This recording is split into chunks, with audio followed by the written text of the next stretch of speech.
Injil Tuhan Yesus Kristus menurut Lukas 14 ayat pertama, ayat 7 sampai dengan 14 ditulis demikian. Pada suatu hari Sabat, Yesus datang ke rumah salah seorang pemimpin dari orang-orang Farisi untuk makan di situ. Semua yang hadir mengamat-amati dia dengan seksama. Karena Yesus melihat bahwa tamu-tamu berusaha menduduki tempat kehormatan, Ia mengatakan perumpamaan ini kepada mereka. Kalau seorang mengundang engkau ke pesta perkawinan, janganlah duduk di tempat kehormatan, sebab mungkin orang itu telah mengundang seorang yang lebih terhormat daripadamu. Supaya orang itu yang mengundang engkau dan dia jangan datang dan berkata kepadamu, berilah tempat ini kepada orang itu. Lalu engkau dengan malu harus pergi duduk di tempat yang paling rendah. Tetapi apabila engkau diundang, pergilah duduk di tempat yang paling rendah. Mungkin tuan rumah akan datang dan berkata kepadamu, sahabat, silakan duduk di depan. Dan dengan demikian engkau akan mendapat hormat di depan mata semua tamu yang lain. Sebab barang siapa meninggikan diri, ia akan direndahkan, dan barang siapa merendahkan diri, ia akan ditinggikan. Dan Yesus berkata juga kepada orang yang mengundang dia, apabila engkau mengadakan perjamuan siang atau perjamuan malam, janganlah engkau mengundang sahabat-sahabatmu, atau saudara-saudaramu, atau kaum keluargamu, atau tetangga-tetanggamu yang kaya, karena mereka akan membalasnya dengan mengundang engkau pula, dan dengan demikian engkau mendapat balasnya. Tetapi apabila engkau mengadakan perjamuan, undanglah orang-orang miskin, orang-orang cacat, orang-orang lumpuh, dan orang-orang buta, dan engkau akan berbahagia, karena mereka tidak mempunyai apa-apa untuk membalasnya kepadamu, sebab engkau akan mendapat balasnya pada hari kebangkitan orang benar. Demikianlah Injil Tuhan Yesus Kristus. Yang disebut berbahagia ialah mereka yang mendengarkan sabda, memelihara dalam hati dan melakukannya dalam kehidupan hari lepas hari. Haleluya.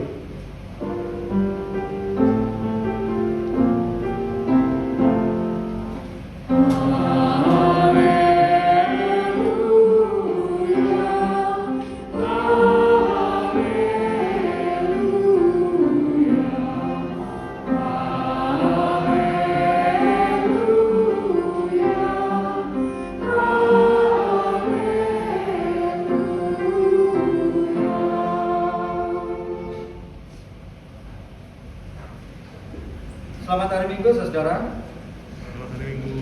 Sehat? Sehat. Puji Tuhan. Semoga sehat, bahagia, sejahtera, ya, itu yang kita harapkan. Saudara, kalau saudara-saudara disuruh memilih ketika sedang berjalan, saudara memilih berjalan sendiri atau berjalan bersama orang lain? Sendiri atau bareng orang? Tergantung tempatnya, Pak. Ya kalau makan bareng orang dong, biar mereka yang bayarin. Ya kalau ke ATM sendirian, biar gak usah orang lihat begitu kan. Saudara, ada kalimat yang mengatakan kalau berjalan lebih cepat, berjalanlah sendirian. Kalau ingin berjalan lebih jauh, maka berjalanlah dengan orang lain. Kalau berjalan lebih cepat, ingin berjalan lebih cepat, berjalanlah sendiri. Kalau ingin berjalan lebih jauh, berjalanlah bersama dengan orang lain.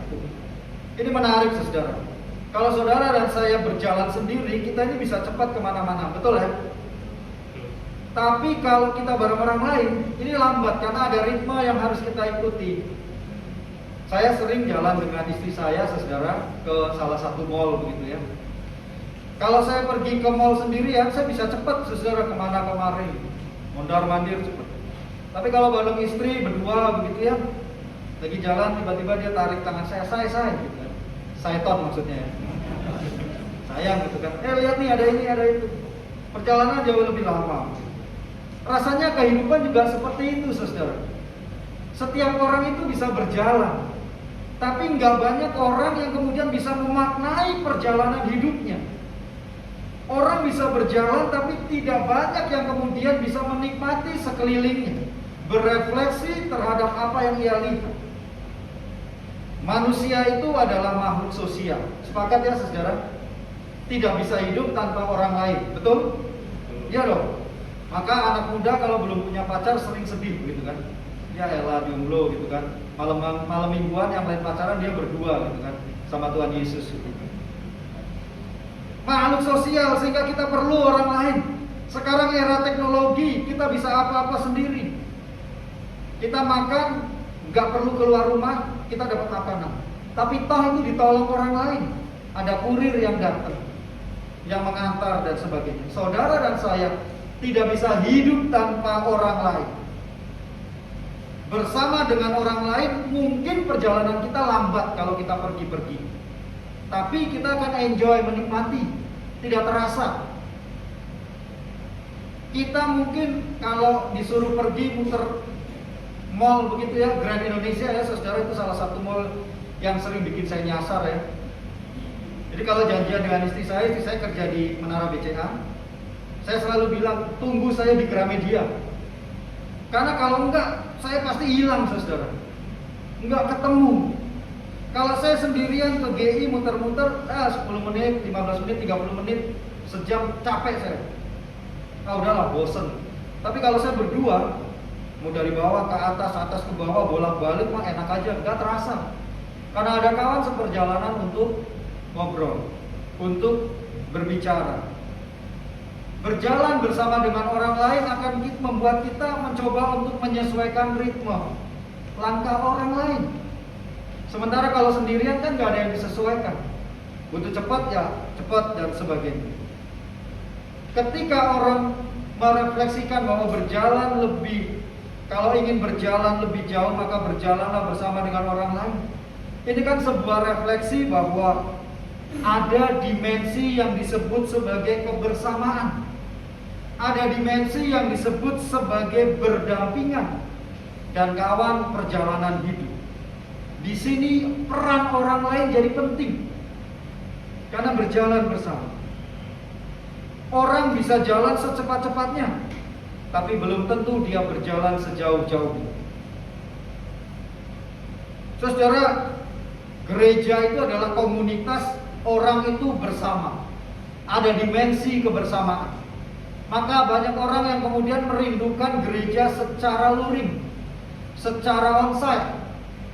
Ketika dulu ada kebaktian daring, kebaktian online, orang merasa, aduh jauh nih pakai layar dan sebagainya, nggak dekat. Orang merindukan kebersamaan yang ada. Seharusnya gereja seperti itu. Ada kebersamaan, ada sukacita dan sebagainya. Tapi yang acap kali muncul dalam fenomena kehidupan bergereja adalah di mana kemudian kebersamaan itu nggak ada, di mana tidak ada kedamaian, malah yang muncul justru perpecahan dan konflik. Banyak persekutuan-persekutuan yang seharusnya mencerminkan kedamaian justru diisi dengan perseteruan. Gereja, rumah tangga, betul ya kadang begitu ya saudara? Namanya rumah tangga, tapi isinya nangis terus. Jadi saya mikir ini rumah tangga apa rumah duka gitu kan? Kehidupan berumah tangga kan gak sederhana ya, betul gak saudara? Ya, yang sederhana itu rumah makan Padang. Ada banyak konflik, ada banyak perseteruan dan sebagainya. Di gereja pun sama. Kita hidup dengan beragam orang, tapi di situ kadang orang-orang itu bisa saling melukai satu dengan yang lain. Sebagai seorang pendeta, saya mengamati bahwa acap kali perseteruan itu muncul ketika gereja itu masuk hari raya gerejawi atau merayakan momen-momen tertentu. Misal, ini saya yakin di GKI Bekasi Timur nih, tempat para pemusik, di GKI Sunter mah baik-baik aja ya. Bau surga semua soalnya di sini. Ini gereja lain saudara.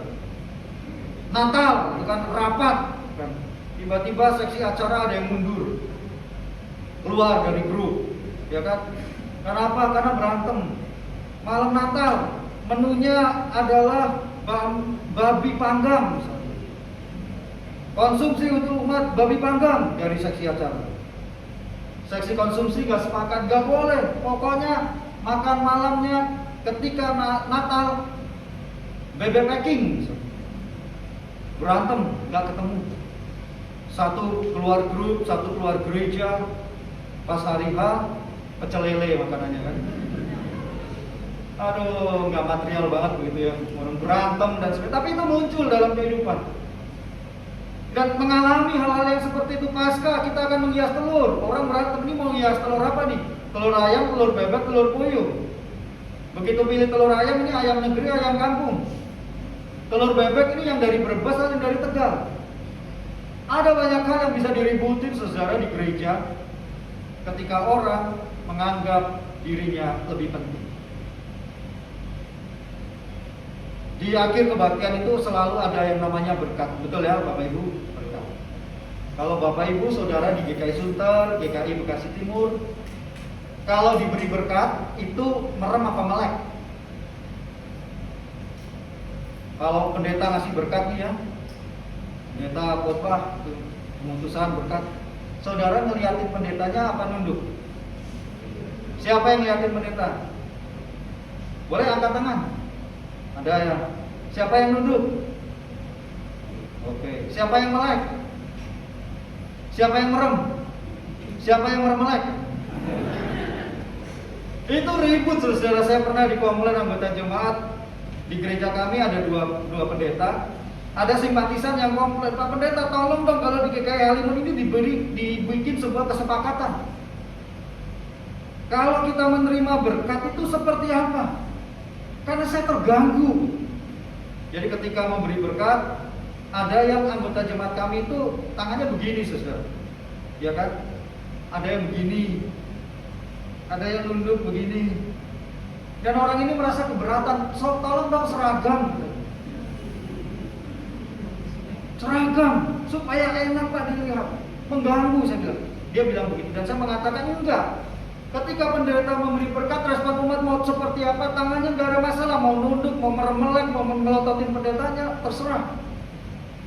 Yang akan jadi persoalan adalah ketika pendeta memberi berkat, lalu ada anggota jemaat yang naik ke kursi, lalu begini-begini nih. Oh, buat saya semua. Ini persoalan. Ya kan? Ada banyak hal saudara bisa diributin kalau kita nggak rendah hati di dalam sebuah persekutuan, nggak ada kebersamaan. Itu baru contoh terima berkat. Saya dengan rekan saya pendeta Esen beri berkatnya juga beda saudara. Kalau pendeta Esen itu begini nih. Kalau saya begini ya. Enggak. Pendeta Esen begini, saya begini. Ada juga yang komplain, Pak Pendeta tolong seragam dong. Ini yang benar yang mana, ini yang sah mana nih kasih berkat. Dan saya bilang terserah mau begini nggak ada masalah. Yang jadi masalah kalau kami nih pendeta kasih berkat begini-begini nih pamer batu akik. Ini masalah. Orang pengen ada bacaan gitu, ada 5. Saudara, dalam hidup apapun saudara dan saya akan rentan dengan konflik. Kenapa kita bisa rentan dengan konflik? Karena ada pergeseran spiritual.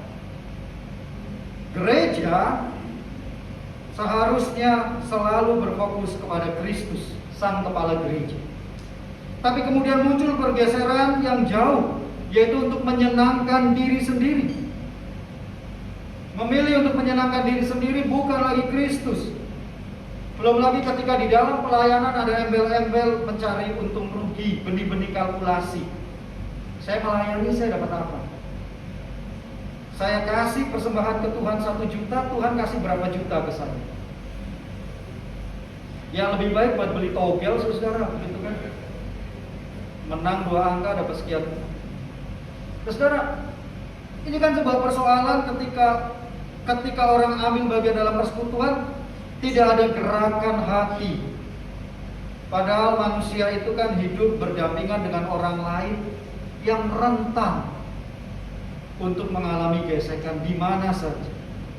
Kalimat-kalimat kita, tindakan kita yang menurut kita benar belum tentu menurut orang lain itu benar. Saya sudah menikah saudara, istri saya satu di Jakarta, satu Surabaya. Enggak ya. Saya menikah tahun 2012 bulan Oktober. Karena waktu itu memilih tahun 2012 karena kan isunya 2012 kiamat ya saudara. Jadi sebelum kiamat nikah dulu.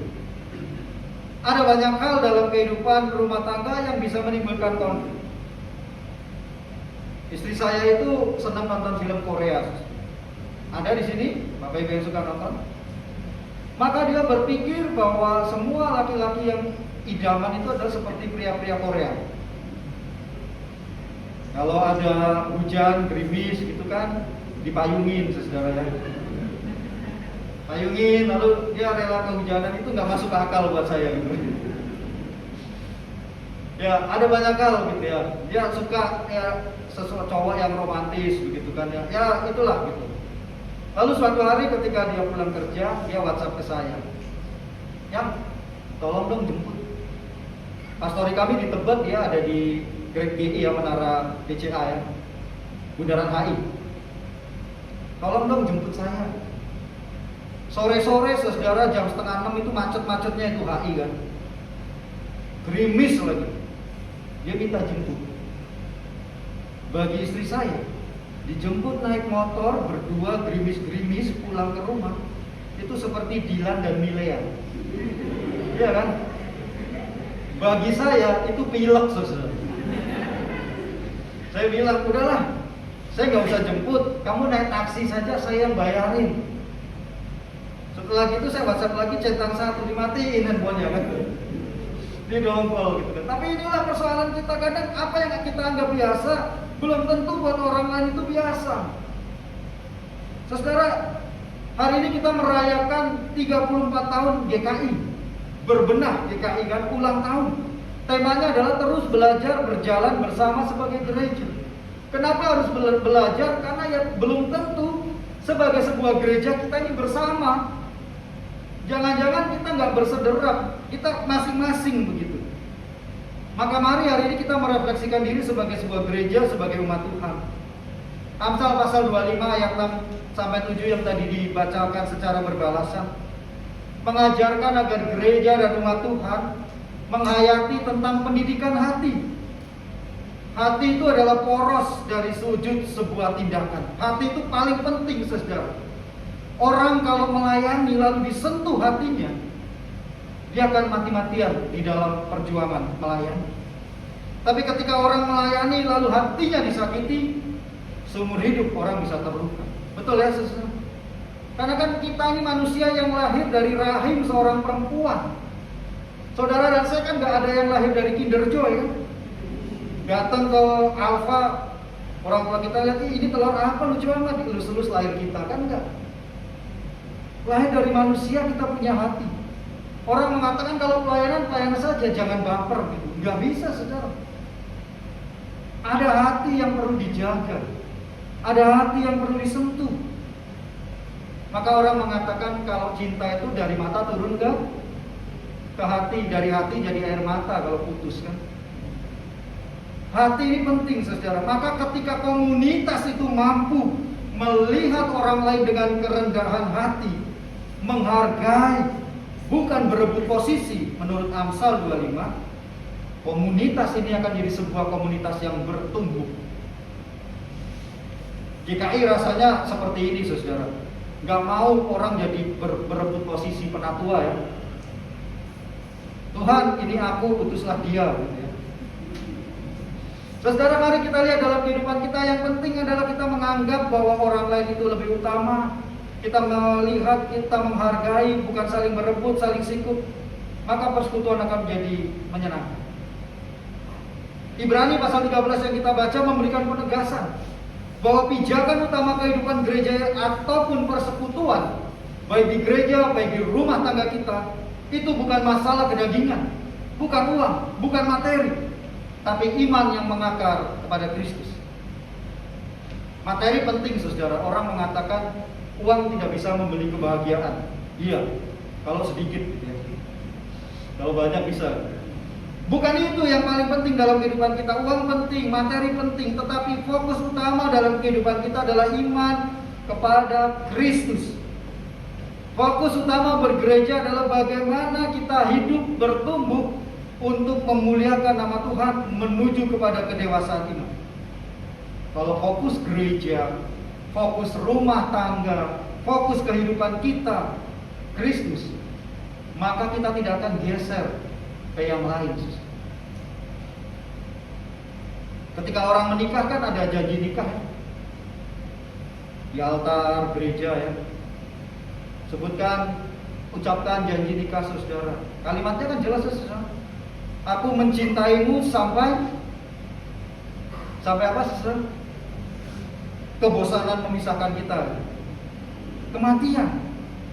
Maka ketika fokusnya itu adalah kematian, maka ketika kita hidup berjalan, ada banyak hal yang nyebelin dari pasangan kita. Kita akan berusaha untuk mengarahkan hati kepada Tuhan, kepada Kristus, sang mempelai gereja. Saya ketika akan menikah berpikir bahwa kehidupan rumah tangga itu menyenangkan gitu ya. Bahagia, kayak plus gitu ya. Hati senang walaupun gak punya uang. Wah, omong kosong itu. Saya pikir begitu kan, gak mungkin gitu. Ketika saya masuk dalam kehidupan rumah tangga, ada banyak hal yang membuat orang bisa berantem. Ada banyak hal yang membuat orang bisa disakiti emosi. Saya lahir di sebuah keluarga yang mama saya itu sangat disiplin, sangat hemat alias pelit. Kalau pakai sampo, saudara, samponya habis, itu dibuka botolnya, dikasih air, dikocok-kocok kan, dipakai lagi. Itu mazhab saya itu kan. Pakai pasta gigi itu mencetnya saya dari ujung saudara, dari ujung sampai ujung, supaya nanti kalau sudah sampai ujung habis itu bisa digunting, sikatnya masukin gitu, colek. Mengakar kuat dalam kehidupan saya saudara. Lalu ketika saya menikah, saya berjumpa dengan istri saya yang secara ekonomi jauh lebih berada dan sebagainya. Botol sampo habis sudah saya pinggirin saudara. Saya mau mandi, saya lihat udah nggak ada, dibuang dia ke tempat sampah. Saya masih diam, ya udahlah, kan dia udah beli baru. Mau gosok gigi, ambil ini, dipencetnya di bagian tengah saudara. Ini menyakiti hati saya. Lalu saya biasa di pinggir kok, tiba-tiba di tengah. Saya bilang, aduh Tuhan Yesus. Saya bilang sekali, dua kali, waduh lama-lama pusing gigi. Aduh Tuhan, kenapa sih ini istri saya nggak bisa begini? Itu kan hal sepele, pikir saya. Belum lagi karena mama saya itu pelit dan hemat tadi ya. Masuk kamar mandi nyalain lampu, keluar kamar mandi matiin. Di keluarga kami saya dan istri beda. Istri ke kamar mandi nyalain, keluar aja gitu. Dia lewat ke ruang tamu, dia nyalain lampu ruang tamu, di situ 5 menit, dia pindah ke dapur, dia nyalain lampu dapur. Jadi kadang saya bilang, Yang, ini yang ulang tahun siapa di rumah kita? Emang kenapa ini rumah terang amat? Lalu dia mati-mati. Itu warna-warna kita saudara. Kalau kita nggak berpusat pada Kristus, ya udah kita pengennya selesai. Udahlah selesai saja lah relasi-relasi ini, termasuk kehidupan gereja. Kita ketemu orang-orang yang kadang tidak menghargai pelayanan kita, yang tidak menganggap bahwa apa yang kita lakukan itu berharga dan sebagainya. Kita ketemu orang-orang yang seperti itu, yang ketika salaman memilih orang-orang tertentu untuk diberi salam. Di gereja saya itu ada satu tempat duduk yang nggak berani orang lain dudukin pada masa itu, saudara. Jadi ada anggota jemaat yang selalu duduk di bangku paling depan. Kalau bangku itu didudukin orang lain, dia pulang, saudara. Nggak jadi gereja. Sunter nggak ada ya? Bekasi Timur ada? Wah, memang saya melayani di mana sih? Orang-orang lalu maklum, saudara. Kenapa? Orang-orang tahu ini orang ini, ibu ini itu ya memang unik. Jadi nggak perlu dilawan, biarin aja. Orang kalau kita kebaktian, dia yang datangnya telat, kita yang diomelin. Saya belum datang kebaktian mulai gitu. Tapi kan itu bagian-bagian dari persekutuan ya. Bersyukur beliau sudah mengalami relasi yang dekat dengan Tuhan gitu ya. Dia sudah pulang gitu. Saya nggak mengalami itu, cerita dari rekan-rekan senior saya. Mereka bercerita ini kan unik. Gereja itu kan kita ketemu orang-orang yang unik. Orang-orang yang ya berbeda satu dengan yang lain. Kalau kita tidak punya kerendahan hati, ya berantem. Ada banyak hal yang bisa kita ributin kalau di gereja. Gereja tempat saya melayani, renovasi, sehabis renovasi salibnya digeser ke kanan, saudara, oleh panitia. Kita geser ke kanan, lalu kita taruh layar di tengah supaya umat jelas. Ada yang komplain, Pak Pendeta, saya tidak sejahtera dengan gereja ini. Kenapa? Salib Yesus itu harus di tengah. Di kanan itu bukan salib Yesus, itu melukai saya. Dia mengatakan demikian. Lalu saya bilang sambil bercanda, Pak, salibnya kan ada 3, Pak. Salib Yesus di tengah. Di kanan itu salib penjahat yang bertobat. Gereja kita bertobat, Pak, salibnya di kanan. Lalu dia bilang, oh ya udah, saya percaya, Pak, besoknya saya sidang sama penatua. Ini Bapak ngawur. Tapi ya itulah muncul hal-hal dalam persekutuan, saudara. Lukas pasal 14 ayat 1, ayat 7 sampai 14 yang kita baca mengajarkan kita. Ketika pendidikan hati yang didasari dengan kerendahan hati dan fokus pada pelayanan terhadap Kristus sudah dihayati, maka orang tidak akan berat dan tidak akan sulit untuk memberi diri di tengah kehidupan ini. Persembahan paling utama di GKI, saudara, menurut GKI itu bukan persembahan uang. Persembahan paling utama di GKI adalah persembahan diri. Lalu ada persembahan waktu, baru persembahan materi. Uang itu nomor 3. Yang paling utama adalah persembahan diri. Saudara datang ke gereja itu sudah persembahan diri. Saudara ambil bagian dalam pelayanan, main musik, itu persembahan waktu. Sudah masukin uang ke tempat kotak persembahan, itu persembahan materi. Maka umat Tuhan tidak akan merasa berat dan sulit untuk memberikan dirinya bagi Tuhan, meskipun tidak mendapatkan penghargaan dan perlakuan yang lain. Seperti yang dikatakan di Lukas, karena orientasinya sudah bukan lagi kenyamanan.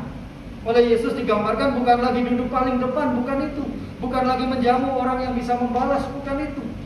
Karena orientasinya bukan kenyamanan, bukan kepuasan diri, tetapi orientasinya adalah semakin supaya Tuhan dikenal di dalam kehidupan. Gereja itu tidak kekurangan orang pintar, saudara. Ada yang pintar nyanyi, ada yang pintar main musik, ada yang pintar komputer, pintar multimedia dan sebagainya. Gereja itu dilengkapi dengan banyak hal. Tapi yang kurang menurut saya di gereja itu adalah kurang orang yang rendah hati. Sehingga ketika pelayanan yang dilakukan tidak berjalan sesuai dengan apa yang diharapkan, lalu marah, lalu kecewa terhadap orang lain. Ini latihan musik berantem berapa kali, Pak? Oh, nggak ada. Oh, ini luar bau sorga, ini luar biasa. Biasanya orang kalau pemusik-pemusik itu kan, kalau di tempat saya remaja-remaja, saya pendeta pendamping remaja. Mereka bilang begini, Kak, dongkol, Kak. Janjian jam 10 di WhatsApp, jam 11, setengah 11 bilangnya OTW. Padahal kalau anak remaja bilang OTW itu kondisi badan kita sedang lilitan anduk mau masuk kamar mandi, saudara. Sementara yang WhatsApp udah membusuk di titik pertemuan itu. Maka marahlah dan sebagainya. Pelayanan kan seperti itu. Kadang kita dongkol dan sebagainya. Maka ketika kita sudah memberikan diri bagi Kristus, kita akan berusaha dengan yakin bahwa apapun yang kita lakukan bukan untuk kita kok. Melakukan yang terbaik semua untuk kemuliaan nama Tuhan. Maka supaya saudara dan saya bisa terus belajar berjalan bersama sebagai gereja, yang pertama-tama mari kita sadari bahwa kita ini kecil dan bukan siapa-siapa. Materi yang saudara miliki, harta yang saudara miliki, kecantikan, ketampanan, skill, kepandaian apapun, itu datangnya dari Tuhan. Maka mari kita sadar diri bahwa kita ini bukan siapa-siapa dan bukan apa-apa tanpa Tuhan. Pepatah mengatakan di atas langit masih ada Hotman Paris gitu ya. Di atas langit masih ada langit. Sejago-jagonya kita ada orang yang jauh lebih jago kok dari kita. Kadang kalau kita menganggap diri kita ini sudah oke, sudah jago, kita dipermalukan. Satu hari saudara saya dan tempat saya, klub saya ini ikut satu klub MMA ya, Mixed Martial Art. Jadi apa sih? Kalau sudah sering nonton One Pride tuh ya di TV One gitu ya, yang tinju, ada bulatnya dan sebagainya. Nah itu saya latihan seminggu 3 kali gitu. Ya ini berjaga-jaga supaya kalau ada anggota jemaat resek saya siap gitu. Saya latih seminggu 3 kali bareng teman-teman. Suatu hari ada pertandingan. Lawan yang harus kami hadapi itu, aduh, kalau pas pakai bajunya badannya kecil, kurus. Kita bilang, wah menang di 1 ronde nih kita nih. Sikat aja nih, rahangnya jatuh pasti. Karena ada wasit dan sebagainya, ini resmi ya, pertandingan resmi. Giliran sudah naik ring sekarang, teman saya udah maju gitu kan, ini maju. Kita di pinggir ngeliatin, lawannya buka baju. Wah, kotak-kotak saudara. Pria elemen. Sementara teman saya pria prenagen. Saya bilang, wah kacau ini kita. Yang pertandingan selesai 10 detik, teman saya kalah. Kalau kita arogan, kita sombong, kita bisa dipermalukan. Maka mari kita sadar bahwa kita ini kecil. Kita bukan siapa-siapa, bukan apa-apa tanpa Kristus. Yang kedua, supaya kita bisa belajar bersama, berjalan bersama. Ketika kita yakin bahwa segala sesuatunya itu datang dari dan untuk Tuhan.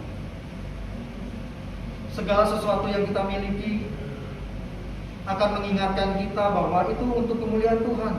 Belajar dari Kristus sang pemberi semua itu. Kita belajar dari teladan yang sempurna, yaitu Yesus. Yesus gak gila hormat. Kalau kita sebagai pengikut Kristus, kita mengatakan diri kita adalah Kristen. Kristen Protestantan, Kristen Protestan.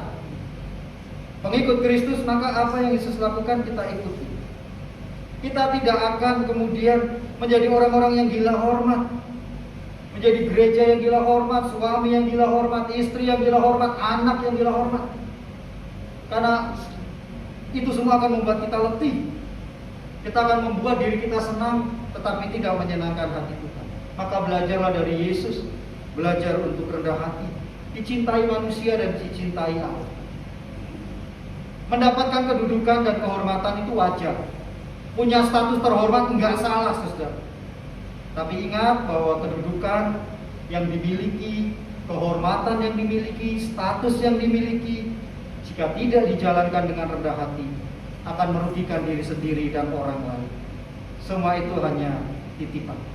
Maka rendah hatilah dengan segala sesuatu yang Tuhan percayakan dalam hidup saudara dan saya. Kristus menolong kita. Amin.